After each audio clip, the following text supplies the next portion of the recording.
विधान परिषद निवडणुकीकरता भाजपची आज रात्री वर्षा बंगल्यावर खलबत। निवडणुकीकरता संघटनेतील जुन्या कार्यकर्त्यांना संधी दिली जाणार असल्याची सूत्रांची माहिती। इच्छुकांकडून जोरदार फिल्डिंग। नवी दिल्लीमध्ये भाऊ भाऊ बोलतात आणि पाय खेचतात तर मराठी माणूस दिल्लीत येईल असं वाटत नाही, केंद्रीय मंत्री नितीन गडकरींची मिश्किल टिप्पणी। भोंदू खराची एसआयटी चौकशी दरम्यान प्रकृती बिघडली, छातीत दुखत असल्याने कार्डियक अॅम्ब्युलन्स बोलावली, ऑक्सिजन लावावा लागला, डोकेदुखी मळमळ होत असल्याची माहिती। खरात प्रकरणात नाशिकमधील एका मोठ्या हॉटेल व्यावसायिकाची तब्बल 6 तास चौकशी, आर्थिक संबंधांची एसआयटीकडून सखोल तपासणी, जमीन व्यवहारांबाबत चौकशी सूत्रांची माहिती।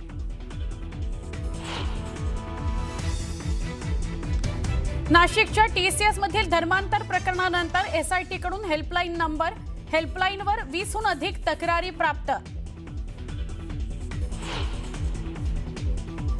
खरातची पत्नी कल्पना खरातच्या अटकपूर्व जामीन अर्जावर आज सुनावणी, राहता न्यायालयात होणाऱ्या सुनावणीकडे लक्ष।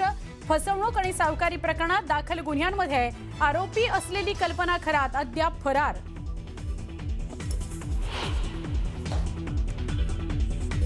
पहलगाम हल्ल्याला 1 वर्ष पूर्ण, ती घटना विस्मरणात जाणं कठीण, काश्मीरचं पर्यटन अजूनही सावरलं नसल्याची स्थानिकांची कबुली।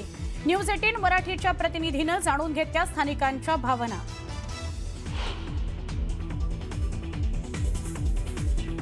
केरळच्या त्रिशूरमध्ये फटाक्याच्या कारखान्यात भीषण ब्लास्टमध्ये 13 जणांचा मृत्यू, 10 जणांचे मृतदेह हाती।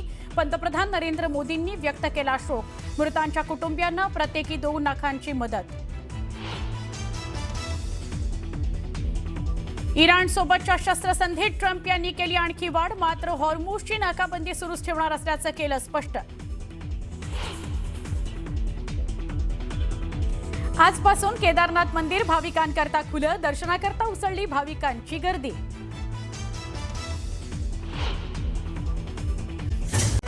मुलुक महाराष्ट्रामध्ये बातमी अमरावतीच्या परतवाडामधून मुलींचं शोषण प्रकरणामधला जो आरोपी आहे अयान, त्याची पोलिसांनी धिंड काढलेली आहे। अयानसह 4 आरोपींना अचलपुरातील सरमसपुरा पोलीस ठाण्यात आणलं गेलं, धिंड काढण्यात आली आहे त्याची। हाच तो नराधम अयान ज्याने मुलींना फसवलं, त्यांना रूमवर घेऊन जायचा, तिथं त्यांच्यावर लैंगिक अत्याचार करायचा, त्याचे फोटो आणि व्हिडिओ काढायचा।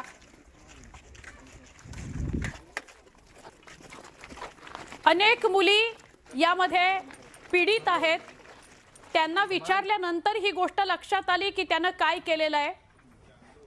हा अयान आणि त्याच्याबरोबरच्या सगळ्यांची धिंड काढण्यात आलेली आहे। आमचे प्रतिनिधी संजय शेंडे यांच्याशी बोलूया। संजय, काय अधिक सांगाल? सुवर्ण परतवाडा लैंगिक शोषण आणि मुलींचे व्हिडिओ व्हायरल प्रकरणातील जो मुख्य आरोपी अयान आहे, अयानला काल पोलिसांनी त्याची कोठडी संपल्याने त्याला न्यायालयात हजर केलं होतं। हजर केल्यानंतर त्याला पुन्हा परत 7 दिवसाची पोलीस कोठडी मिळालेली आहे आणि आज अयानचं सरमसपुरा पोलीस ठाण्याच्या हद्दीत असलेलं जे घर आहे त्या ठिकाणी मोबाईल जप्तीसाठी त्याला आणण्यात आलेलं आहे आणि अयानला सरमसपुरा पोलीस स्टेशन पर्यंत आणल्यानंतर सरमसपुरा पोलीस स्टेशन पासून तर घरापर्यंत त्याची झिंड काढत पोलिसांनी त्याला घरी आणलेला आहे। सध्या अयानच्या या सरमसपुरा भागात असलेल्या घराची चौकशी सुरू आहे, तपासणी सुरू आहे। या ठिकाणाहून मोबाईल जप्तीची कारवाई जी आहे ती देखील केली जाणार आहे, कारण अयान अनेक मोबाईल वापरत होता, त्यापैकी काही मोबाईल जे आहे तो एखादा मोबाईल किंवा 1-2 मोबाईल जे आहे ती या घरामध्ये असण्याची शक्यता आहे। त्यामुळं अयानला या ठिकाणी आणलेलं आहे आणि अयानची या ठिकाणी चौकशी सुरू आहे।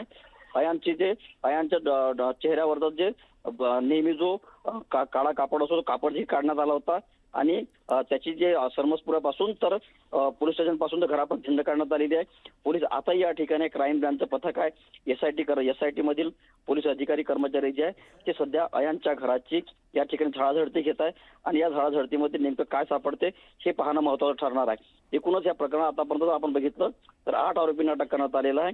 8 मुलींचे फोटो आणि व्हिडिओ जे ते मोठ्या प्रमाणात व्हायरल झालेले आहे। जवळपास 18 व्हिडिओ आणि 39 फोटो या प्रकरणात व्हायरल झालेले आहे। आणखी एक पीडिता जी आहे, पीडिता 16 वर्षे पीडिता या प्रकरणात पुढे आलेली आहे आणि तिने उजेर खान जो दुसरा आरोपी आहे त्याच्या विरोधात तक्रार दाखल केलेली आहे। सुवर्ण. नक्की नक्की संजय, धन्यवाद माहिती दिल्याबद्दल. सरमसपुरा इथलं या अयानचं घर, तिथे आता त्याला घेऊन आणण्यात आलेलं आहे. धिंड काढत त्याला आणलंय त्याच्या घरी. त्याच्या परिसरामध्ये त्याची धिंड काढलेली आहे. त्याने काय कृत्य केलं हे त्याच्या चेहऱ्यानिशी कळावं म्हणून ही त्याची धिंड काढण्यात आली आहे. आणि आता त्याच्या घरात त्याने काय काय गोष्टी लपवून ठेवलेल्या आहेत ते तपासलं जाईल पोलिसांकडून.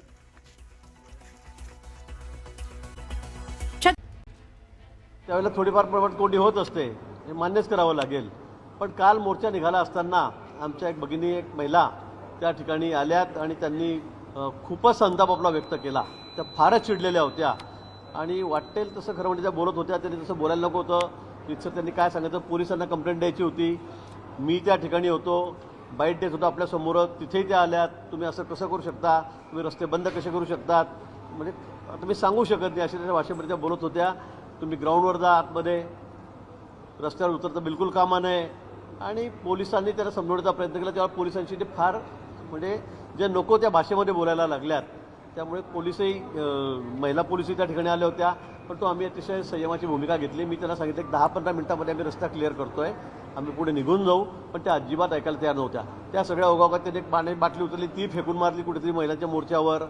हे आपण चित्रीकरण बघितलेलं आहे. आणि म्हणून या ठिकाणी त्यांचा खूपच संताप चाललेला होता. आम्ही त्यांना खूप समजवण्याचा प्रयत्न केला. मी पोलीस भगिनी, आमच्या महिला होत्या, अधिकारी, त्यांनाही सांगितलं की ठीक आहे, त्यांना चिडू द्या, काही बोलू नका. आमच्या भगिनी काही संतप्त झालेल्या होत्या, त्यांनाही आम्ही सांगितलं की जाऊ द्या, बोलू द्या, त्यांना काय बोलायचं असेल ते. आणि 10-15 मिनिटांमध्ये मग त्या तिथून निघून गेल्यात. एवढाच तो त्या ठिकाणी जो प्रकार झालेला आहे. पण मोर्चा जो निघाला होता तो महिलांसाठीच निघाला होता. खरं म्हणजे महिलांच्या आरक्षणाच्या संदर्भातलाच तो मोर्चा होता, बिलाच्या संदर्भातलाच तो मोर्चा होता. आणि पण त्यांचा राग, संताप हा खूपच अनावर झालेला होता. आणि म्हणून त्या त्याबद्दल बोलत होत्या.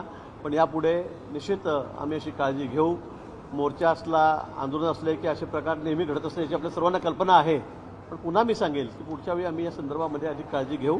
पण त्या ज्या बोलल्यात, मला वाटतं ते काही फार संसदीय भाषेत नव्हत्या. त्यांनी सुद्धा ठीक आहे, त्यांचा म्हणणं होतं, त्यांचा राग होता,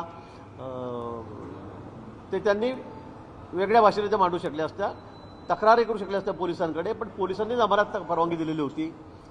आम्ही रितसर परवानगी घेतलेली होती, रूटही आम्ही दिलेला होता. त्यामुळे मला असं वाटतं की काल थोडा त्रास लोकांनाही त्या ठिकाणी झालेला आहे, आम्ही मान्य करतो. पण प्रत्येक मोर्चामध्ये, प्रत्येक आंदोलनामध्ये तो होत असतो, हेही खरं आहे. पोलिसांचं नियोजन चुकलं का? कारण एवढा पीक आवरला, पोलिसांनी रस्ता बंद करणं अगदी शाळेत समोर आहे. त्यामुळे नाही, मला असं वाटतं की संध्याकाळची वेळ होती.